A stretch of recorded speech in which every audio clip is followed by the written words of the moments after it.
And if you need to burp, just go ahead and burp. Let it out. No. I mean, you never know. You might have to. I'm a proper Southern lady. It might be that good. It might be that good of a beer. I have my limits. I curse like a sailor, but burp, no. That's okay, because Nigel likes to judge your burps. And I just want to put on the record that you judged one of mine, but the audience approved. I'm happy for you. Oh my God. Getting off to a good start. Now, do y'all use the video or just the audio when you end up? We use both. You do? Okay, good. Yeah. I'm glad. Nigels an old video guy, so it's important to him. Oh, okay. I was like, man, I miss the days where it was just, audio. You could be wearing, looking, however.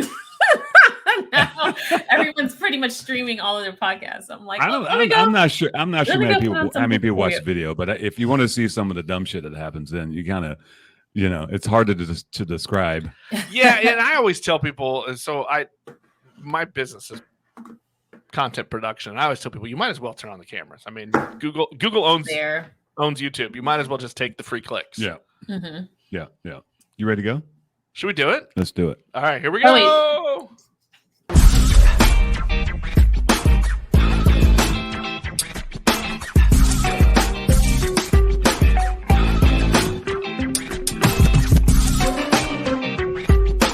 Beers with Nigel is poured for you by Dire Oil Graphics, promotional products and design.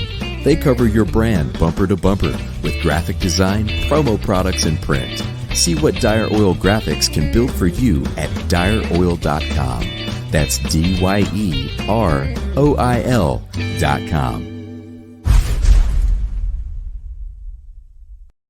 Gluten-free lawnmower beers. That's you drink one of those. I don't know. I feel like I should be mowing the lawn. We're talking about they don't brew it here, but they're here in town. They make gluten-free beer. Yeah, and they own the whole process. Yeah, and it's not bad. It's actually not, as Nick is saying, it's lawnmower beer.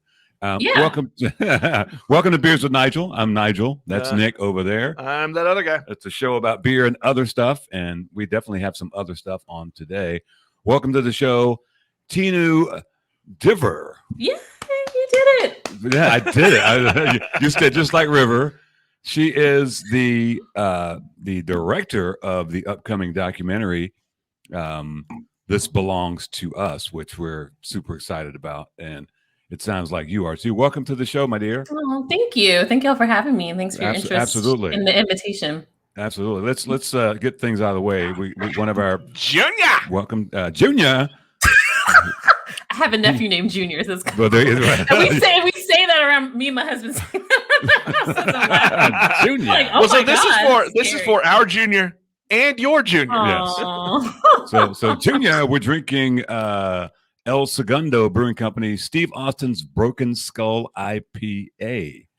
I left my wallet in El Segundo. There you go. We're off to a great start. Yes. What are you drinking over there? Thank you for asking. I am drinking FYPM, which I can't remember what it stands for. I'll have to ask Bree, but this is FYPM. It's a strawberry milkshake IPA. Ooh. And this is a collab between Spaceway Brewing in Rocky Mount and Tarboro Brewing Company in Tarboro. Inez and the good folks there. Then Brianna Brake at Spaceway. Yeah. Bree hears this, she's gonna be like, "Damn, how do you still have a can of that?" Because I actually brewed this. Like I dug into my beer fridge because I have all this beer now, working on the project. Because I'm constantly, trying to support and try things. But anyway, so I think this was a collab they did last summer, and some beautiful art. I feel like there was a student that worked on this, maybe from UNC Wilmington or somewhere in North Carolina. So that's very what cool. I am imbibing on, and I'm enjoying it in my Bow and Arrow Brewing glass. So Bow and Arrow, women-owned indigenous brewery in New Mexico. Oh, check them out. They make amazing beer. You should. That's gonna be the next guest. We've talked about that a lot, though. That all of our beer fridges are now more full after the last 18 months because ridiculous of all of the take homes and to goes and all the beer karma. Well, and that's beer karma is a real thing. It is, and so you got to follow rule number 2. So tell us who is Tinu Diver. Who are you? If for the uninitiated. Tinu is the oldest daughter of Nigerian immigrant parents who came to the U.S. In the 1970s, and was born in Boston, grew up in Prince George's County, Maryland, and currently resides in Raleigh, North Carolina. I'm not going to keep talking about myself in the third person because that's kind of weird, creepy. That makes it fun. That was kind of a first. I was really digging it. Yeah. I am a lawyer. I am a community. I am a community organizer, and I'm also a documentarian. And am currently working on my first feature-length documentary film project. This belongs to us. I've done 2 short documentary film projects, Quilt Journeys, about the African-American Quilting Circle of Durham, and 98, about North Carolina State Highway 98. And then I've also done a short audio piece called Masterpiece. And This Belongs to Us is my first feature-length film project. Awesome. Well, tell us, just give us the quick 30,000 foot of that one, and then we'll kind of dig in a little bit from there of what this project is. Yeah. So This Belongs to Us is really about exploring craft beer in the U.S., particularly the history and the connection between race and craft beer in the U.S., and is really follows some curiosity that I've had about how a craft that I had grown up knowing about as being very Afrocentric and very much rooted in the people and the customs and traditions of folks on the African continent became synonymous with white, male, blue-collar hipster culture in the U.S. And so this project is focused primarily on Black, female, women-identified brewers in the southeastern United States and following their journeys, and in doing so, exploring the different aspects of the craft beer industry and how that history has been tied up with race and has resulted in the disconnect and the erasure of Black folks from a craft that belongs to them, to us. Right. And I'm curious, obviously you're doing basically a beer documentary, but a historical piece as well. What's your interest? What was your entryway into beer, into craft beer? Where did that come from? Well, when I did my introduction, I initially started with my parents very intentionally, because I do think pretty much everything for me starts with my parents. But growing up in a Nigerian immigrant household, I only thought that there were 2 beers in existence. There were Guinness and Heineken, because that's the only 2 beers that were ever served at any type of, a Nigerian, any birthday party, cookout, whatever. There would be a cooler for the adults that the kids knew not to touch. And it was Guinness, Heineken, and then Malta, which is also a drink that's popular in the Caribbean. And the kids, we got drink our Huggies and Capri Suns, whatever we were drinking, right. Shasta. And growing up, we also had a family friend in Nigeria who worked for a brewery, a large brewing company. A lot of the European brands actually brew and offshore their production in other places like Nigeria. So the first beer brewer I actually ever knew was an African man. And I knew about the history of beer brewing with the Egyptians and Ethiopians. There's a significant Ethiopian population in the DC area in Maryland, where I grew up. So that was my foundation. And fast forward, when I first came to North Carolina, where I currently live, I first came here as a student. I came here to attend undergrad at the University of North Carolina at Chapel Hill, and ended up staying there for law school, and moved back to North Carolina in about 6 years ago. And when I did, my husband and I took a trip to Asheville. And by then came to know this booming craft beer scene in Asheville. And as I kind of go to these different spaces, just noticed the stark demographic, like just how white all the spaces were. And there was a particular beer release for a brewery that used the imagery of this kind of foxy brown Black woman with afro. Yeah. And I remember seeing like the advertisement for the beer releases at a bottle shop nearby, and thinking like, oh, that's dope. This is like some, thinking it's like, this is some like, I don't know, Black History Month beer release. I don't know. And I show up and I'm like the only Black person. I'm like, what the hell is going on? What is this? And so that kind of curiosity just stayed with me. And I just, was just kind of noticing that. And then in 2019, when when I was at, and the other thing that I was paying attention to was space and seeing how breweries show up physically in communities, and noticing how they were often, often located in communities that looked very different than the clientele that was coming to the breweries. They're often near the railroad tracks, and they're in the kind of the industrial side of town because of the type of space that they're looking for. Right. And particularly in North Carolina, they often are the canary in the coal mine for gentrification. And so 2019, I'm at the Hayti Film Festival, and we're getting some refreshments, and someone's pouring beer from Harlem Brewing, owned by Celeste Beatty. Yeah. I mentioned, it's like, a Black woman made this beer. We're like, oh, that's dope. That's what's up. And then they're like, yeah, and she's apprenticing a young woman out in Eastern North Carolina. And we were like, word? Like, what? You're like, wait, that's not the storyline. Unfortunately, that's not the storyline we usually hear about Eastern North Carolina. I was like, what? And so fast forward a few months, I at that point I knew I was going to work on this project, and was at the 2019 Fresh Fest doing research, and I'm going around drinking beer, and I stop at this one table, and I look down at the business card, and it says Rocky Mount, North Carolina.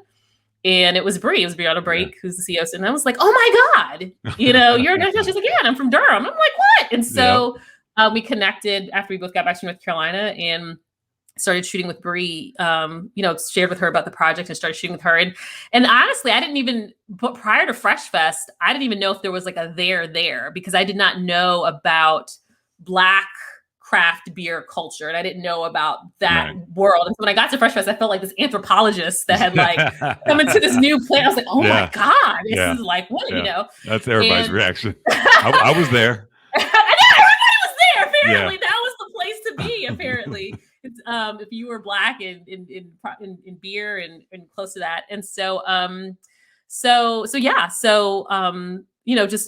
realizing that Bree existed and learning about her story. And the other part about this, going back, circling kind of full circle to the beginning of the story, to my parents, is, I started working on the project.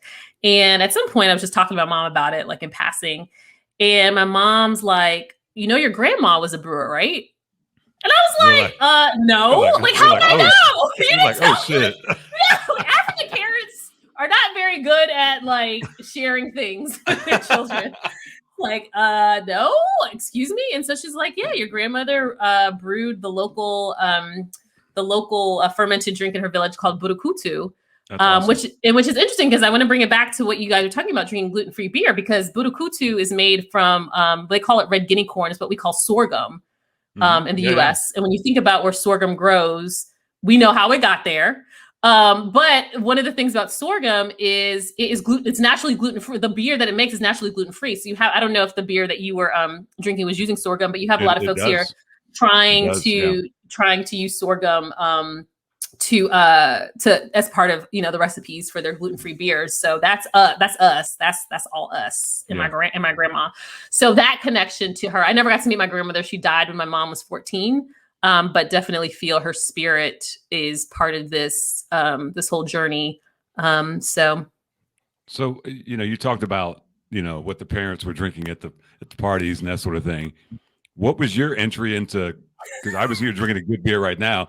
What got you into actually drinking craft beer? What do you remember? What kind of turned you on to it? Do you remember? I do, actually. It wasn't until my husband and I took that trip to Asheville. So this would have been, we moved back to North Carolina in 2005. And we actually signed up for like a beer tour.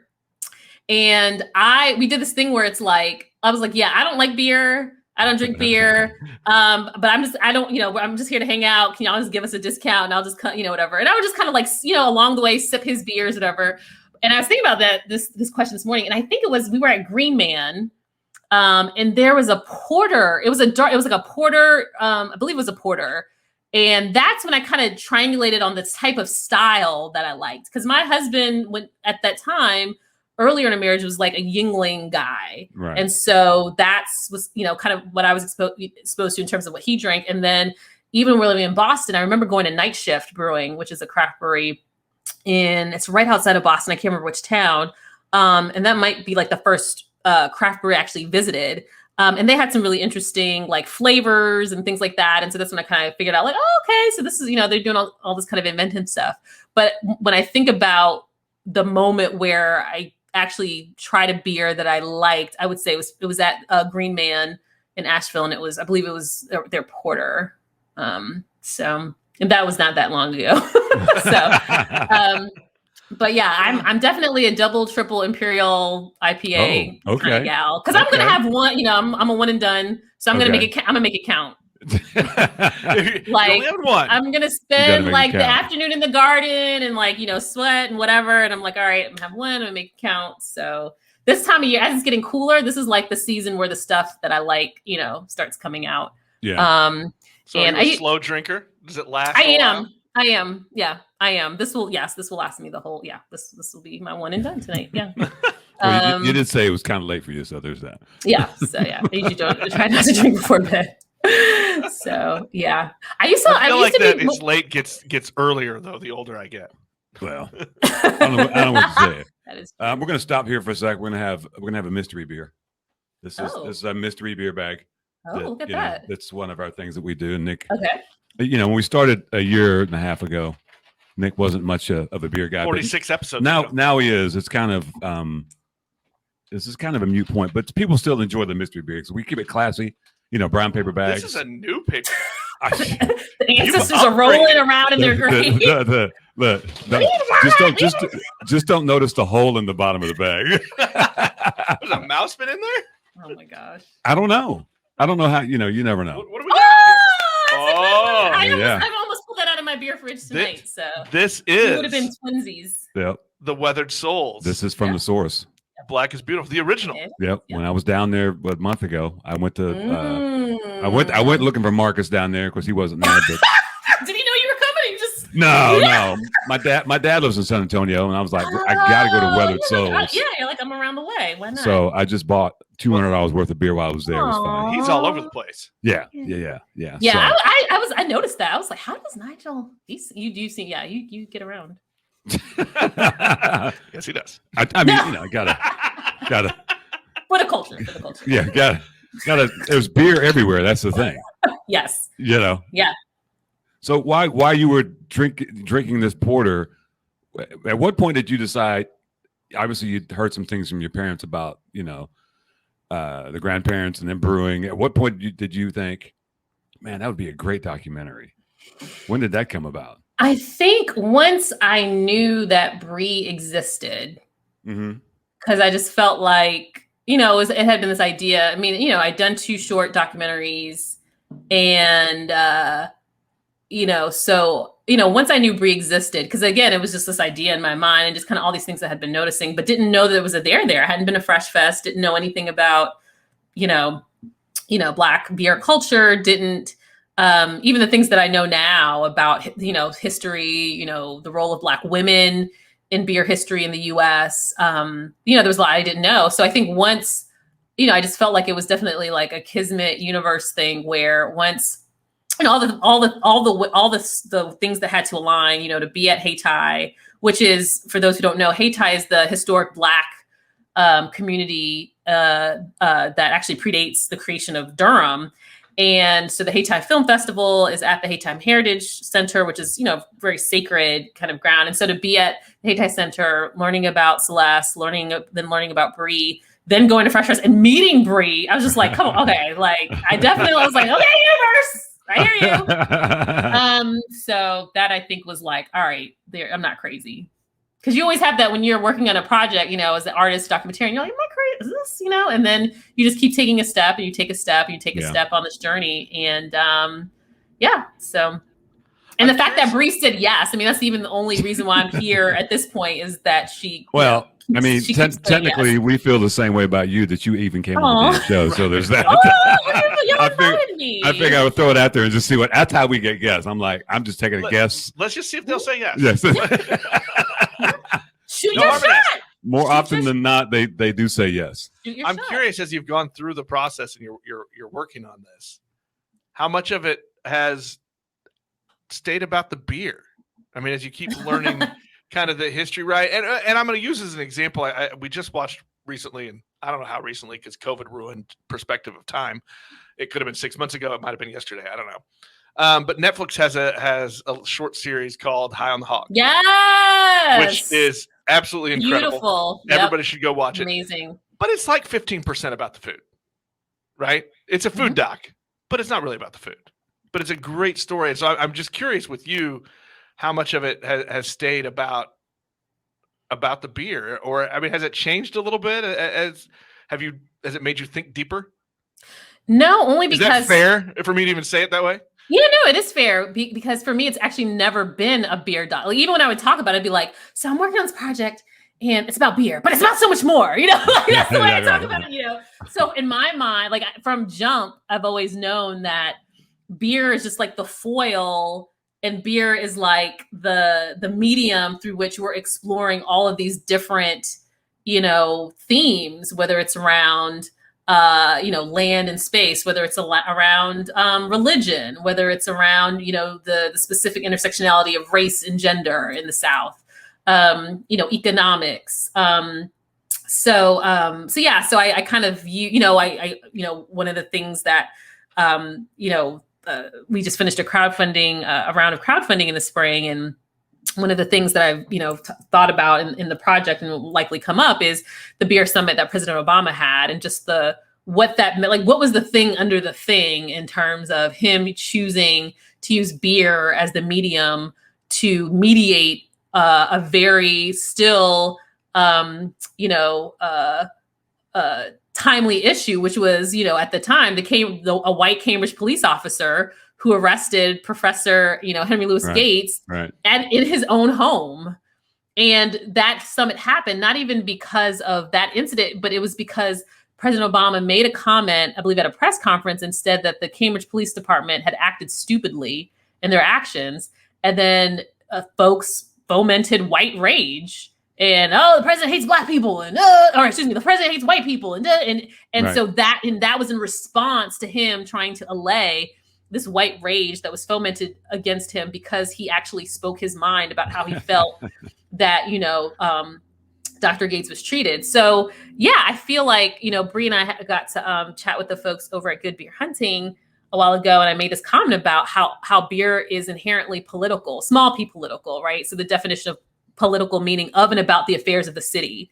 So when you decide to open a brewery or to start making beer, selling beer, you have engaged in a political act. You have decided to show up in your community, sell something, be a part of the exchange of goods. You got to use water that comes in. You want to make sure that water is clean. You're may or may not be employing people. You're taking up space and land, and how you think about all those things matter and are important. And so, anyway, that's a long answer, but for me, it's always been a project where like beer is this connector and this thread, but it's not like a lot of beer documentaries actually, I think, overemphasize. It's like all of these like, you know, time lapses of bubbles, you know. There's some beautiful photography there. I love a zoom. Trust me, I love anyone that knows me. Like, I love the zoom lens. I love the close-ups. I love the speed ups and I love all that. Love it. And there will be some of that in this project. But I think that most beer documentaries are uber focused on the beer. More so than either the people or, you know, some of the kind of the background and the context in which that beer is being made and produced. The beer is always about the people, though, right? I mean, that's what it all boils down to. Yeah. I mean, it's people. You're in the tap room. You're sitting around. You have a beer, and you can talk about anything. Hopefully. I mean, for the most part, you're right. I've never had an issue in a tap room of, you know, and to your point, a lot of times I go on that and I'm in there and the only person of color, you know, and I'll talk to anybody, so I don't really care. If I can drink a beer with you, we can have a conversation. I'm pretty sure. You know, at least we have that in common. You know what I'm saying? Yeah, I mean, Bree and I go back and forth about this because she, you know, for her for Spaceway, like that is very much a part, I think, of a thrust of. And, you know, I don't want to speak for Bree, but I think that's very much a part of the ethos of Spaceway is like, you know, bridging these spaces in that divide us and are between us.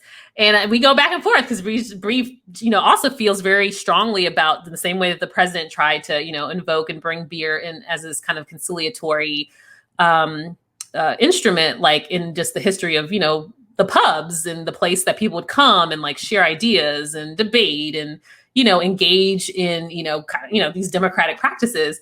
And her and I go back and forth. And I'm like, I don't know, Bree. I don't know if beer's powerful enough to bridge everybody. I don't know, And so, but I do think that is, I think for a lot of beer enthusiasts and beer lovers, that is what has drawn them in, is that. And then I think also too, like story, in terms of beer being about the people. I mean, I think when I think about like going to Night Shift, the thing that sticks out in my mind, even though I've not had one of their beers in, probably a decade, is like the story of how it started, which was, I think, if I'm recalling this, is like, three guys, I think there's three of them who were friends, and they call it Night Shift because they would make beer in someone's garage, like after they all had their day jobs. And this was like the night shift. And this is what they did, at night, in the after hours. And so, and that story has stuck with me through all these years. And so I think a lot of craft breweries who do it well have really strong stories about their own origins, or strong stories tied to the beers they're producing. Like the brewer at Bow and Arrow used to be at a brewery in Durham called Full Steam. And they have a very strong program connecting, like the kind of putting ingredients that are local in the beers, and to the point where you can look at the can and see like what percentage of this beer came from, North Carolina farms or whatever. Yeah. And so he's taken that program to Bow and Arrow as well. And, but that's part of, right, like that story of like what's in this can is also like, oh, this is the story of like a place and a people and a community. How important, to take that just a step farther, how important is it though to tell the story? So much of American history is appropriation. And, when you just started, you talked about, that was your grandma or your aunt that was making the beer for her village. And look, you hinted at it, but let's just go and say it. How did sorghum get here? It came over on the ships. So how important is it to tell those stories? It's really important. And I don't think I realized it at the outset, because I took for granted even what I knew, which is, what I knew at the time when I first started working on the project, which was less than what I know now. I took for granted. I just thought everybody, knew about the history of like beer brewing in Egypt and Ethiopia and all these things. And so the thing that surprised me the most so far is like how much of an educational, I think, mission this project has, in addition to being beautiful and being entertaining and hopefully like moving people, and hopefully it being something that people who participate in are proud of. A lot of it is education. And that's honestly, that's the violence of erasure. That's the violence of colonization. That's the violence of white supremacy, is separating us, not just Black folk, but white folk from reality and from, our history. And so, in doing so, stealing our dignity and humanity. So that's something I've been sitting a lot with, because one of the themes or kind of topics that's come up is around also the connection between, thinking about like religious practice and religious cultures, particularly those that have taboos around alcohol, and how that can then impact, the paths in which people see for themselves in terms of being involved in something like, beer industry or something like that. But again, if we don't know, if we don't understand some of the, the roots and the origins, and even just thinking about like production. I mean, I think one of the other aspects of this project is like making me think about my relationship with alcohol, and understanding like even how the way that beer was produced and how much it was communal, how much it was special, how much it was about the ancestors and the spirit, why we call, stuff spirits, right? Right. Like it was not just about, it was about that like communing with spirit. I mean, we still do libations. What we pour some out for the homies that ain't here. Right. That comes from Africa. That's us. That's part of our practice, our cultural practice. And so, so I think that it's really important. Obviously, I can only imagine as somebody that has done video production forever, going through this process, and you're digging, like you said, you were doing something today. I'm sure there's some instances that you're like, oh my God, what things did you find that kind of you didn't know about that really surprised you along this journey as you're going? Oh, I don't want to spoil it. Part of me is like, and I'm super transparent. So like for me to have to like, I have to like actually, it takes a lot of effort for me to be like, oh, you just have to wait and watch the movie when it's done. So what you're saying, and there was a lot of things that surprised there's like a lot of history in terms of not just how Black women show up in beer history, but like Black women from the South. Yeah. You know, like the North Carolina, like, because that was really, I mean, that was like one of the biggest decisions I had to make early on was like, okay, I knew it was going to be Black brewers, but it was like, all right, if I decided to open up to Black brewers, just writ large, like I could, be talking to folks like Marcus, like I could be, including, men, I could be including folks, from all over the country. But I just felt like considering the history, like, and how some of our ancestors, got here and how some of these traditions were passed down. I just felt like I needed, and just also being true to who I am as a documentarian, and as a documentarian who consciously chooses to make art in the South, about the South, that I needed to honor that. And so that decision to focus on Black women in the South was a really intentional one. And but again, and not really knowing like how much there was going to be there, but the more time that I've spent working on the project, it's been a learning experience for me, and it's been a journey. So I just think realizing like how much we don't know about the contributions that Black women have made to this industry, and the ways that we don't celebrate and honor them. So, and I hope that's something that this film can do. I imagine that this is going to be a wonderful and hard edit job, because to try to pare it down, right? I mean, look, we all know, right? The magic and I'm learning. I'm an old newspaper print guy, but I've delved a little bit into video. Nigel's an old video guy. He always says the magic's in the editing room. Well, but man, to try to pare that down into a digestible length has got to be hard. Yeah, we have that saying, kill your darlings, and when you're editing, and I just know, like, I'm dreading it, because I have tons of footage, and I have, in terms of like my shot list and like where else, I'm shooting between now and, kind of early next year. I'm just like, shit, this is only going to be 90 minutes, and, and that's a funny thing. Cause when I was first working on the project, there's like, cause I've only done, up to this point, I've done shorts. So, which I actually think shorts are actually much harder to me. I have lots of respect for people that do shorts. But you know what? I agree with you. And I always tell people from my old newspaper days, it's harder to do a weekly newspaper than it is a daily, because you got to condense stuff down. Mm-hmm. Yeah. No, I think you're right.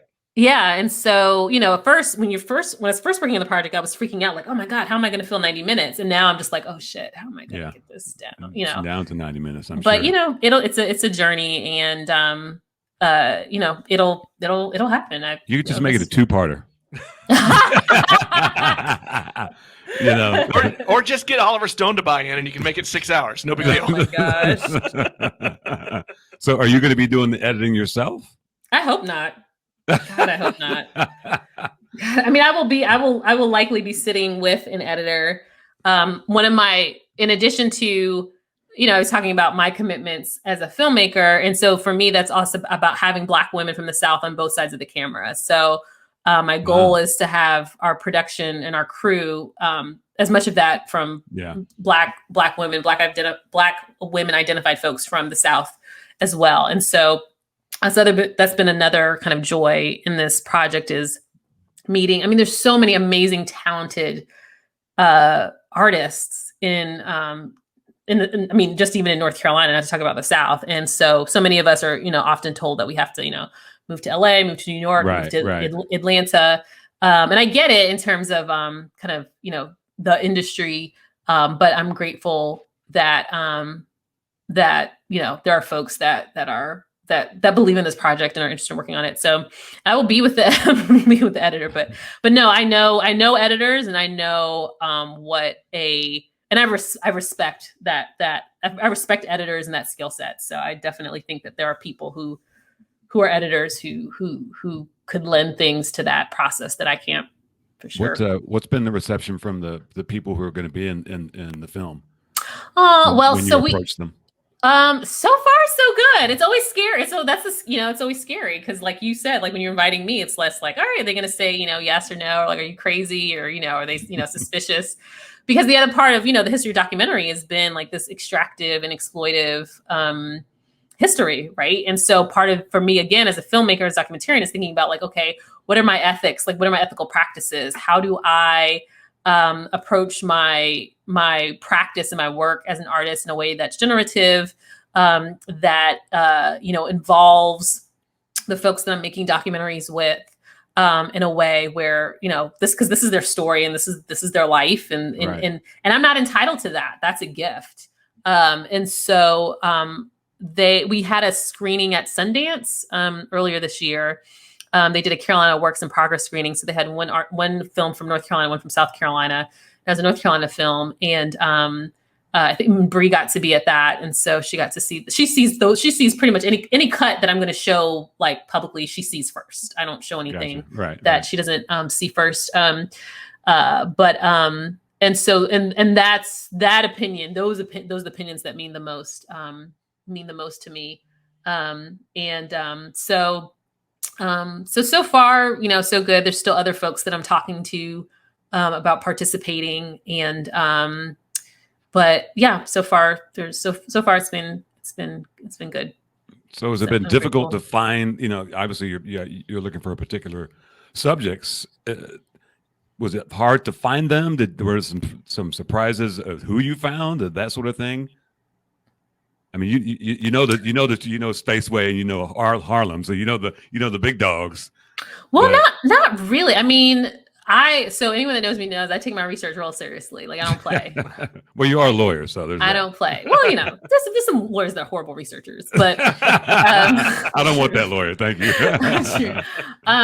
But no, when I'm kind of like when I have something that I can go down rabbit holes really quickly. So if there's something that I'm focused on and studying or whatever, I get fixated, and so like identifying people actually has not been as much the challenge. I would say it's just more of like for some of the folks, because I think, actually I do want to shout out L.A. McCrae. So, prior to Spaceway, there was a Black-owned brewery, Black Star Brewing, which was in Hendersonville, North Carolina, and shut down under, from what I can tell from the news report, seems to be as a result of some racist, white supremacist kind of essentially attacks on the business and on the building. And so, LA is not making beer, but is a part of the story. And so, so knowing that story was important, even if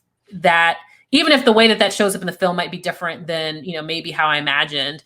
There are other folks who, in earlier generations, as I mentioned, have been involved in the beer industry who like, in their time, like, may have been, gotten notoriety, but many of us don't know. And so, so it actually hasn't been that as hard.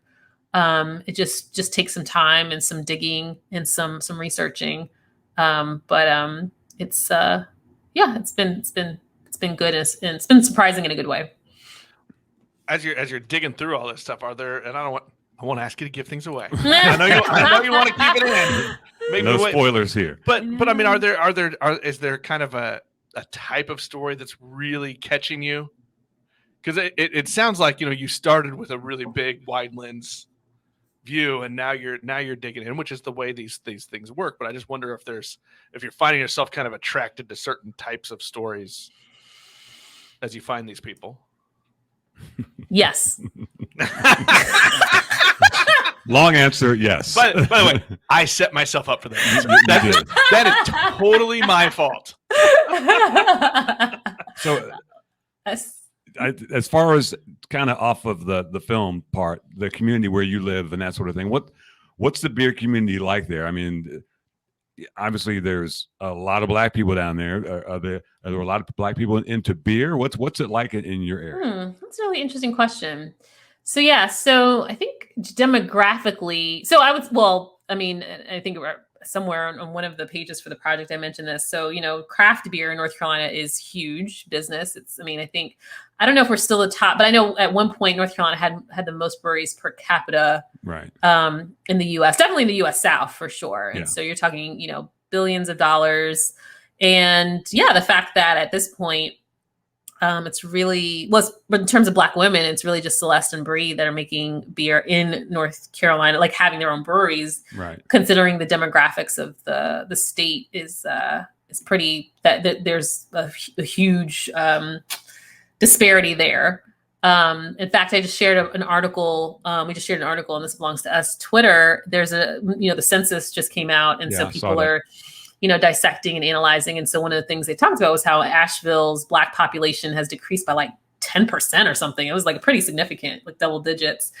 And I think it was an Asheville town council member who, observed the fact that craft brewing is such a significant industry in Asheville, but Black folks aren't a part of that.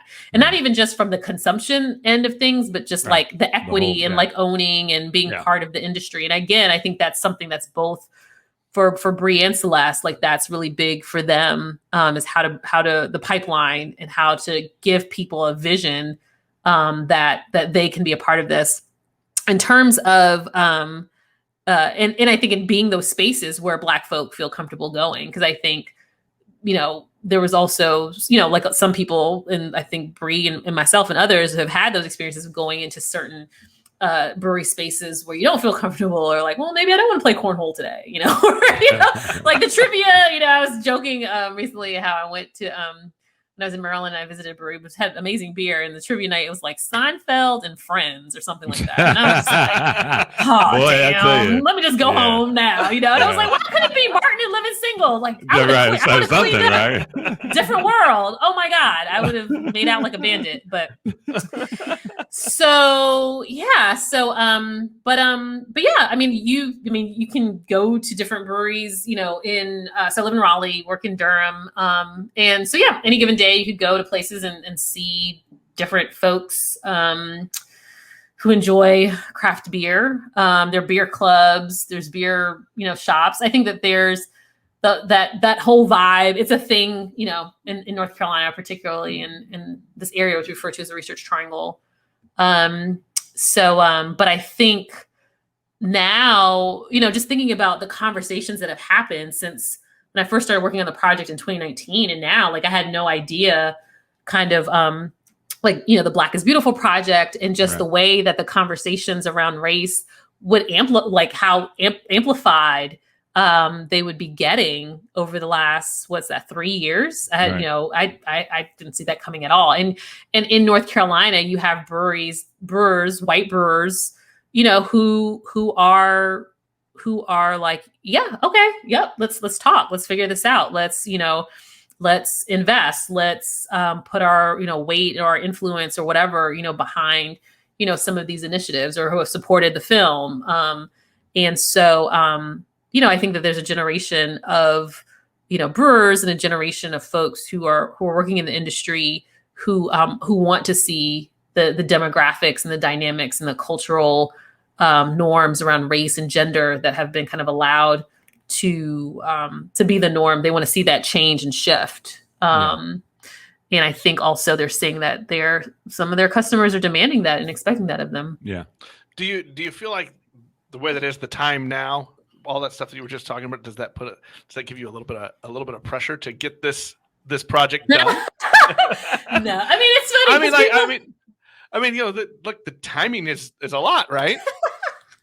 Yes, I will say there's always that pressure, because everyone's always like, when's it gonna be done? It's like, do y'all really understand what it takes to make a good film? Right. Yeah, I just wondered if, because, like, this ain't no TikTok, but no, I do feel that pressure, but I also know, like, again, like all the documentaries that I love are all projects that came about in the time that they needed to come about. And so I trust the process. I feel like the documentary is not just about the end product of the film. It's about the journey for the filmmaker. Like if your art is not changing you as an artist, then you've missed half of the purpose of making your art. The art is not just about the end product. It's about, how has this journey, this process, how has this changed me? How's it affected me? So I trust that, the fact that COVID happened, that was not in the production schedule. You can't call that one, right? That I was writing all these grants, that was not in the production schedule. But, it's like, okay, you just got to, it's part of the journey. And you figure it out and you pivot and, shoot outside or, whatever, or you got to push some stuff back and at the end of the day, I just have to trust that, it's for a reason. And, but yeah, there's a little bit, I wouldn't lie to say there's not a little bit of pressure, but mostly because because so many people, have been so supportive and believe in film and we need this film needs to be made. It needs to be out in the world. And so for that reason, I feel that a little bit, but I also understand the importance of the journey.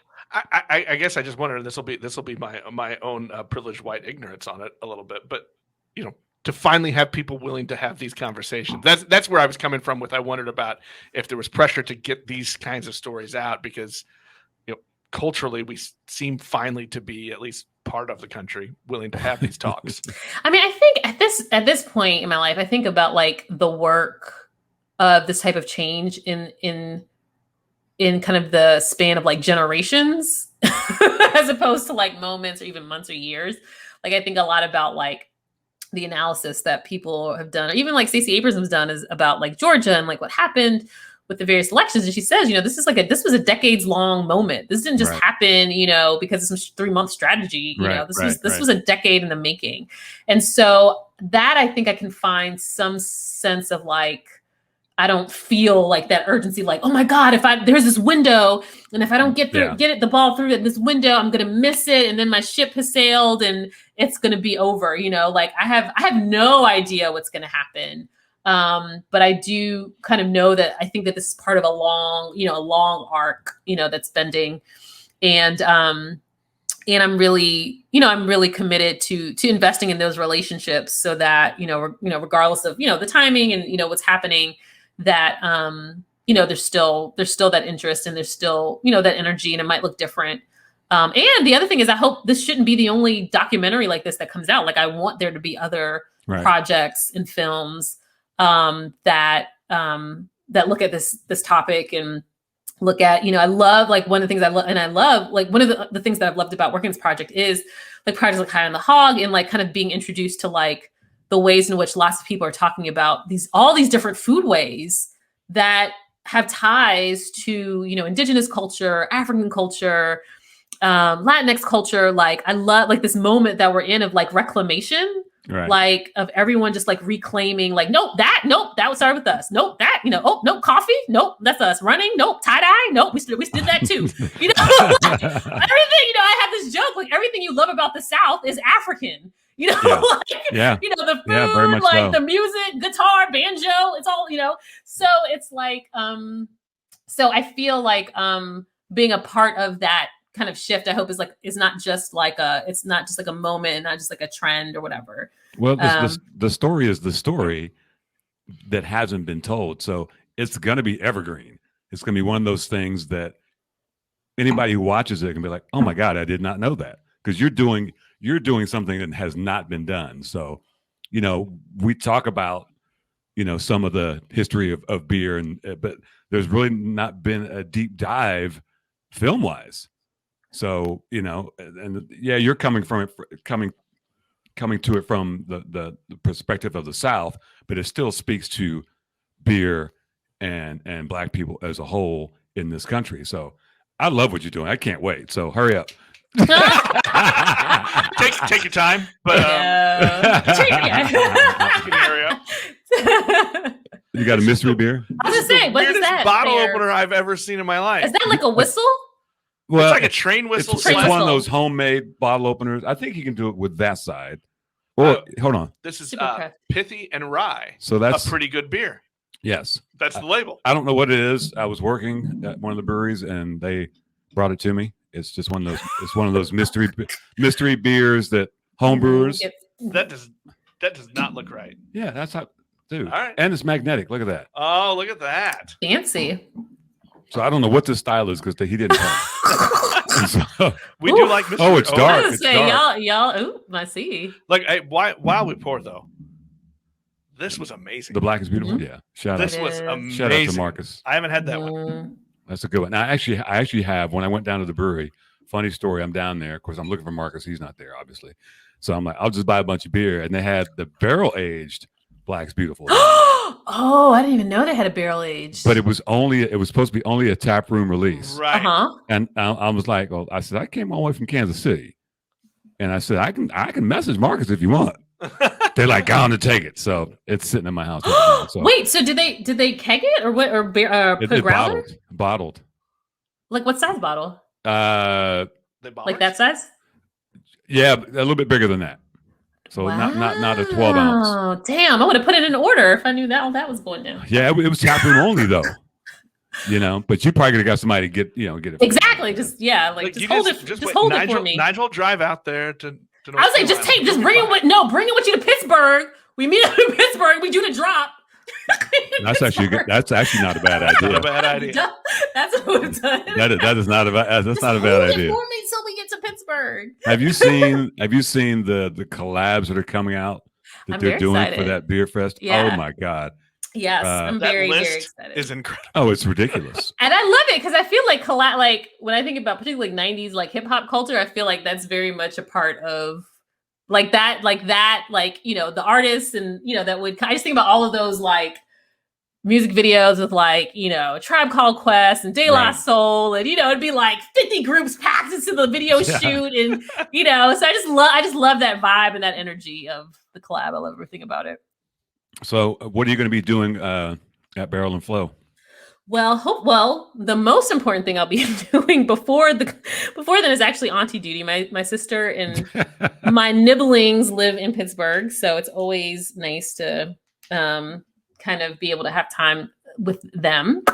And then I hopefully will just be meeting folks and just talking to a lot of folks and learning about the different brewers and the breweries, particularly the ones that I haven't gotten to know. Right.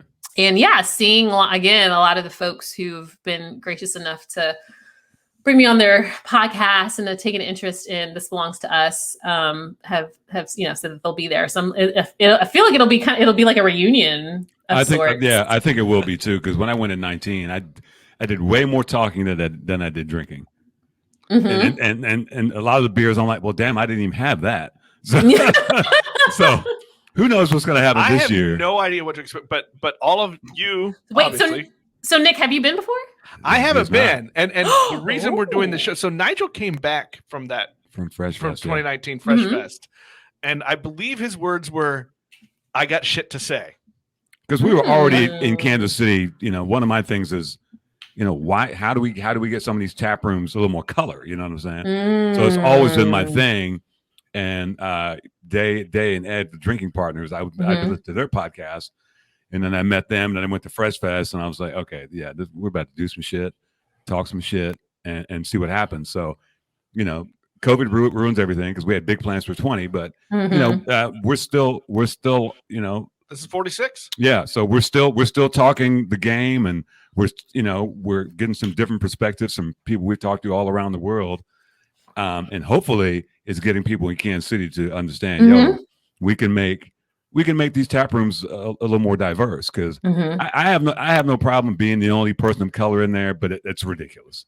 Come on. Yeah. We have to start asking yourself like, So we've got some buddies of ours. There is the historic district in Kansas City called. I've been reading about that. Yeah, so Vine Street Brewing. So that's the first black brewery in Missouri. Certainly the first one in the state. Right, in Kansas City. But the nice thing about the area where they're doing it is historically black. And there was the Negro League Baseball Museum is there, the Jazz Museum. So the goal is, which are just treasures. Yeah. So of the community. So the goal is to be so close that people are like, oh, we're gonna go check this out, and then they realize, okay, because if you go 4 blocks down the street, there's 7 other breweries. Wow. On the same street. Wow.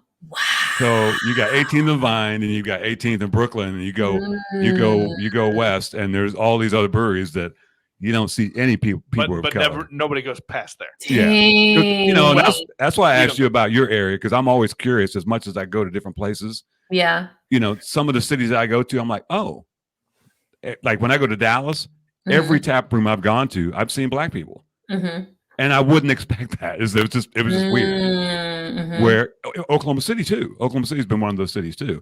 Sacramento, not so much. LA, not so much. Boston, certainly not. Florida, no.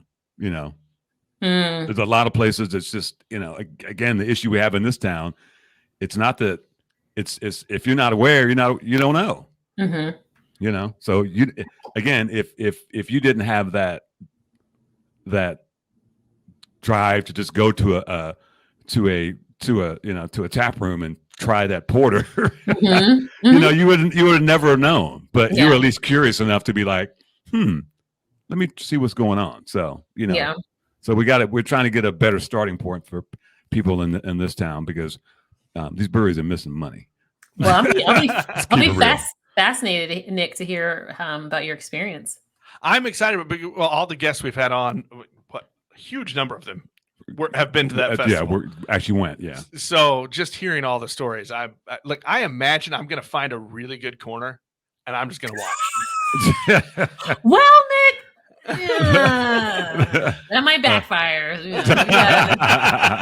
Don't be weird. I know people. What are you doing in the corner? What are you plotting? Like, hold up. Tell me weird.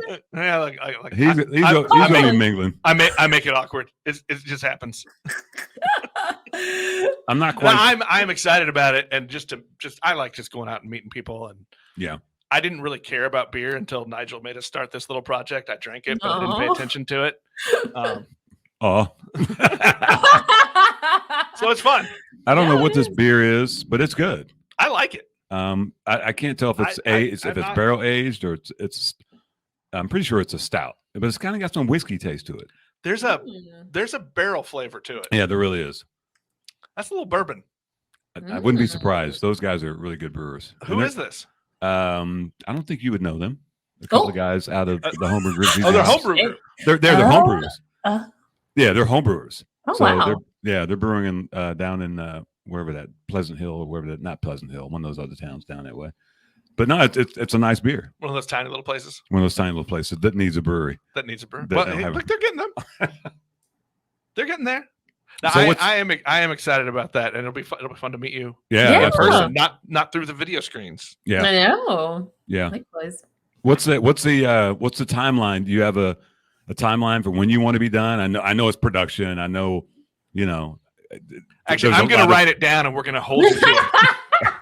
A lot of variables. Oh man, start taking bets. Yeah, I mean, well, I definitely know we'll be in production through the end of this year at least, and maybe a little bit into next year. Mostly because I'm hoping to actually be able to shoot in Nigeria. Oh, really? Yes, that was always the plan. And my mom's side of the family actually goes to my grandmother's hometown, like on an annual basis to do kind of like a medical missions trip and, you know, kind of help do just some basic kind of health assessments and things like checking eyes, you know, eyesight and blood pressure and things like that in my grandmother's village. And so the plan was to go with my mom. I guess that would have been last September. So obviously that didn't happen because of COVID.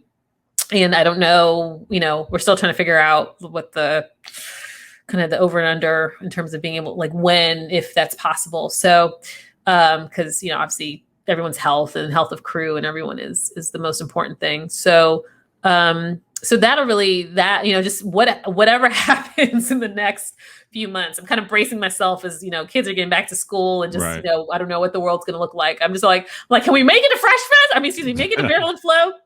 Make it to October, make it to Blacktoberfest. But you know, you got to take it a day at a time. But we'll definitely be shooting through the end of the year, which would put us putting out something. I mean, the earliest, you know, end of 2023, well, end of 2022, early 2023. I was like, hold on. Yeah. Look, she's forgiven. Y'all COVID know ruined. time works real weird and COVID. Right. COVID ruined like, perspective of time. We can't count anymore. Is this? So I read the other day. We're all still talking about 2020. We're 4 months from 2022. I know. Yeah. So have you been to Nigeria before? I have. Growing up, we would go about every 4 years. Pretty much most of my dad's side of the family is there, and my mom has this family there, and so I'm way overdue though. The last time I was there was 2011? That might have been the last time. It's been a while. So yeah, but we grew up going there about every 4 years. So very cool. Yeah. I'm curious, as a person who's shot a lot of different things. You're a lawyer, but you're also a filmmaker. How which came first, and I'm curious how you got into the filmmaking part. That's an interesting question. Which came first? Technically, I made my first movie in elementary school. I made a movie for like the county film festival. It was not documentary. It was like I wrote a script and I put my friends in it, and we shot it, after school and on the weekends, and my friend's mom. I was gonna say, like, back when we with tape, my friend's mom like helped me do the editing and everything like that.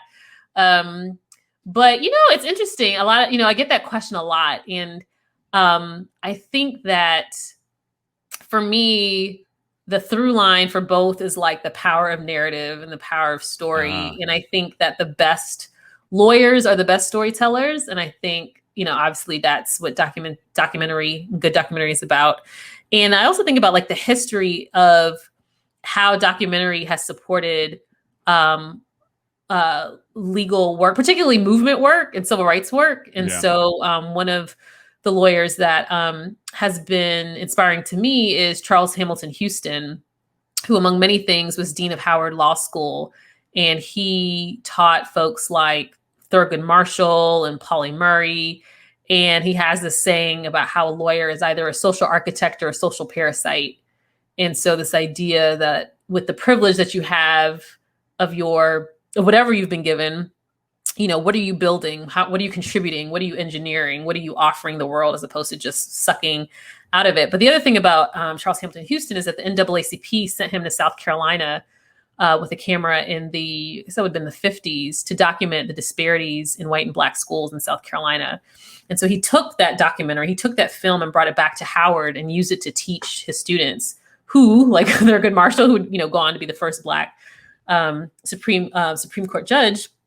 It was helping them kind of, it was kind of feeding their imagination for not just how the world was, but how the world should be, as it related to what would it mean and look like for Black children to have schools that reflected their worth and dignity, right, in the same way as their white neighbors. So again, knowing the history of like how film has supported particularly the type of legal work that was the work that inspired me to go to law school, it actually helps make that connect for me in really powerful ways. So I think of it as like another tool in the toolkit. I think that there's a place for legal work and all the ways that shows up, and I think there's a place for art and a place for story and documentary. And all in its various formats. So so for me, they're more connected than I think most people think, and which is and it's one of the things that I've really enjoyed about working on this project is just seeing that when I've shot a few times at this point, with Bree on Brew Days, and just seeing how much of any art, like I get a lot of inspiration from all different types of art mediums, and even brewing. And because it's art, it's science, it's chemistry, it's culinary arts, it's engineering, math. It's a lot of math. It's like visual art in terms of like the can art and all those things. It's all that goes into it. And so I really appreciate that. I've really appreciated that. I gained a lot of respect for just seeing how much literal blood, sweat, and tears go into making this product, and how much intention, particularly when knowing a brewer who puts so much intention and thought into her craft. It makes me really appreciate it. Is there a documentary or a documentary director that maybe inspired you or that you look up to? Because I can think of everybody loves Karen Burns, right? Most people. Well, I remember going to see like Ava DuVernay films at like these independent film festivals when nobody knew who. Not nobody, but like I'm sure her friend, but like a small, like it was not 13th Ava DuVernay. It was not, When They See Us. The Ava DuVernay was not the, and I remember like, going to see her films, these like indie, film festivals that no one else would go to. And I'd be like, maybe like one of a handful of people. So seeing her journey has been really, really inspiring. I noticed that with the High on the Hog series, I think some of the directors were Roger Ross Williams, who I really, whose work that I followed and admire, as well as Yorba Ricken, who's also done some amazing work that I followed. I'm trying to think. I didn't even look at those to see who the director is. Oh yeah, we watch the credits in this household. I'm with you. You will not skip me to the next thing, Netflix. No. We watch the credits. I want to see the credits. Yeah. I was just blown away by the story of those 4 episodes. Well, I remember it got to the end. I'm like, wait a minute, only 4 episodes? Yeah. Well, that's when you know it's good. You know what I'm saying? And, so I got to nerd out a little bit. What are you shooting with? Oh, I was like, gear talk. So I shoot on a Canon 80D. Okay. Which because I learned on like a Mark V, I think it was, but Canon is what I learned on. So I shoot on a Canon 80D, and using lav mics, shotgun Sissenheiner mics. I've got GoPro.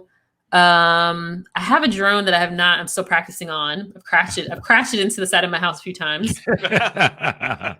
It looks so easy, but it's not. You pretty much, and then my iPhone. I've shot stuff on my iPhone. I've shot stuff on my iPhone. You definitely do that. Yeah. And trying to think, I'm very much a natural light person. Are you? Yeah. So unless I'm like it was one time I was shooting with Bree and we were like, everything was fine. We were like in the one level of this building, and I made my adjustments and I did white balance and all that stuff. And then all of a sudden it's like, all right, we're going in the basement. I was like, shit, I don't have any lights with me. So I'm like trying to do stuff on the camera to get the aperture and exposures and to get as much light.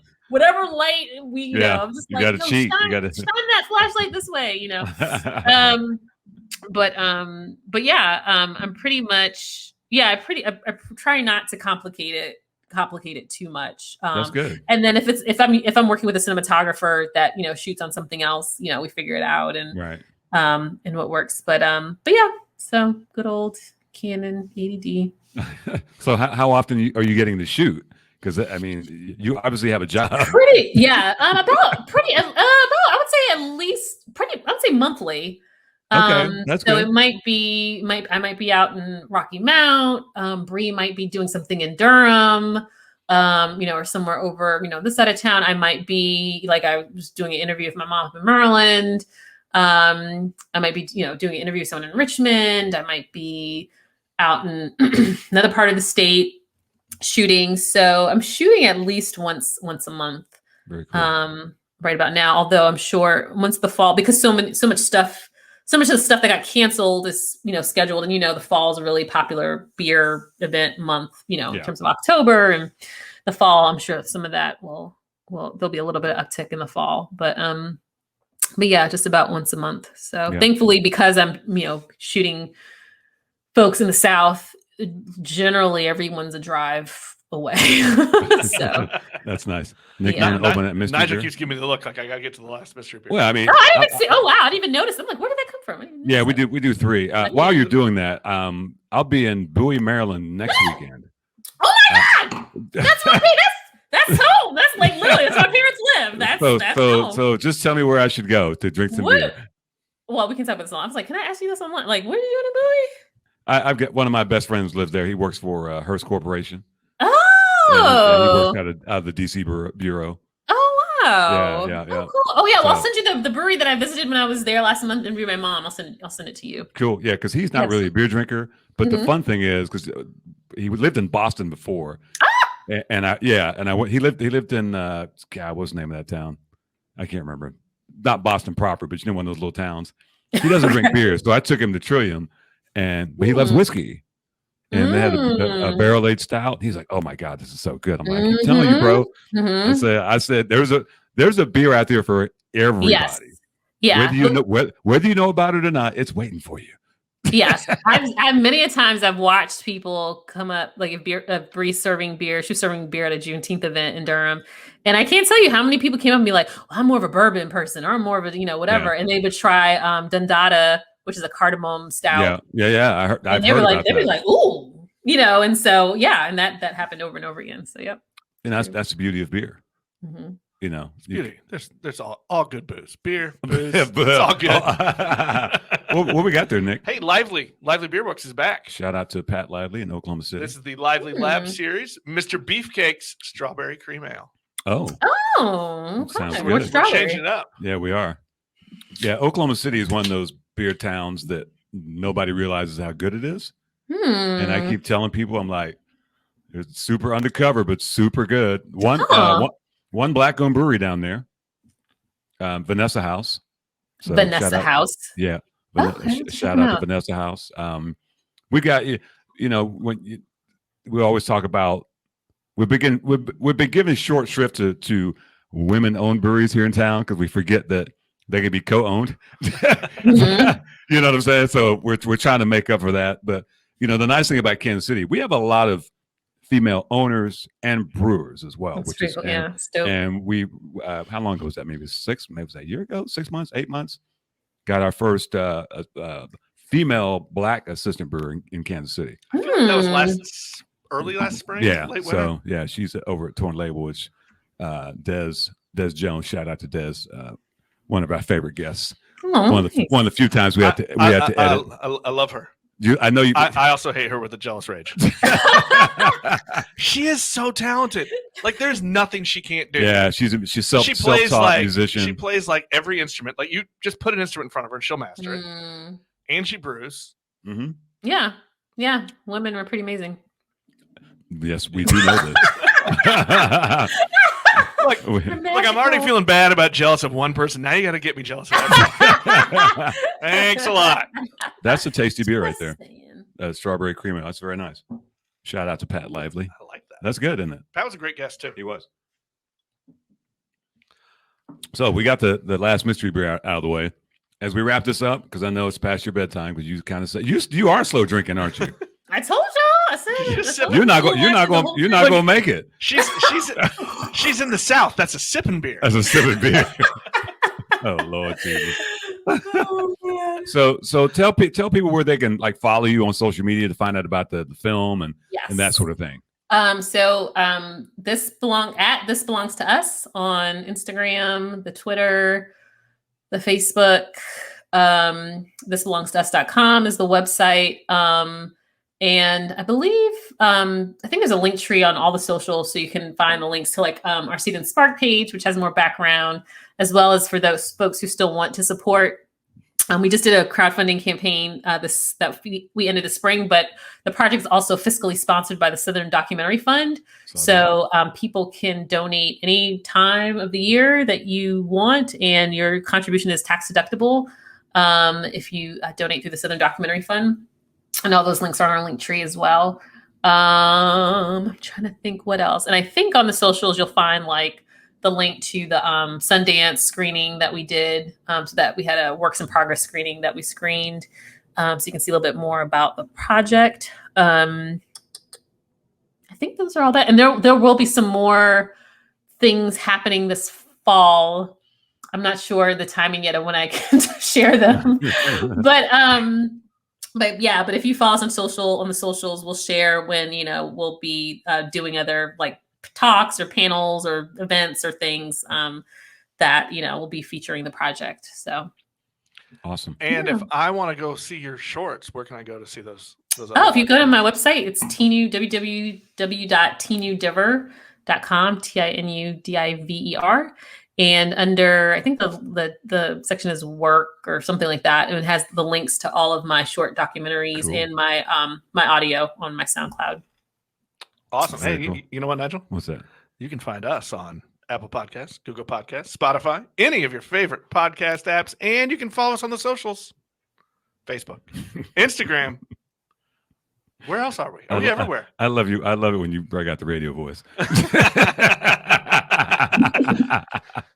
Vimeo. Like it's still not as cool as Nigel Knight, though. I can never be Nigel Knight. Nobody can do that ever again. Was that a thing? Were you really Nigel Knight? That was my radio name back in the day. Yeah. It was like Quiet Storm, kind of. No, it was. No. You were a Quiet Storm guy. I was a smooth jazz guy.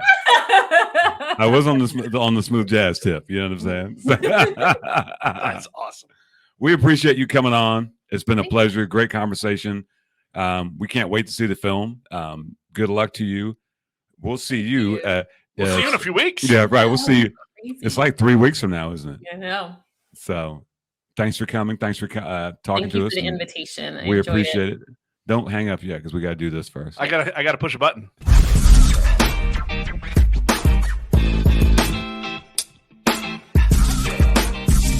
You've been listening to Beers with Nigel, a show about beer and other stuff, hosted by Nigel Woodbury and that other guy, Nick Parker.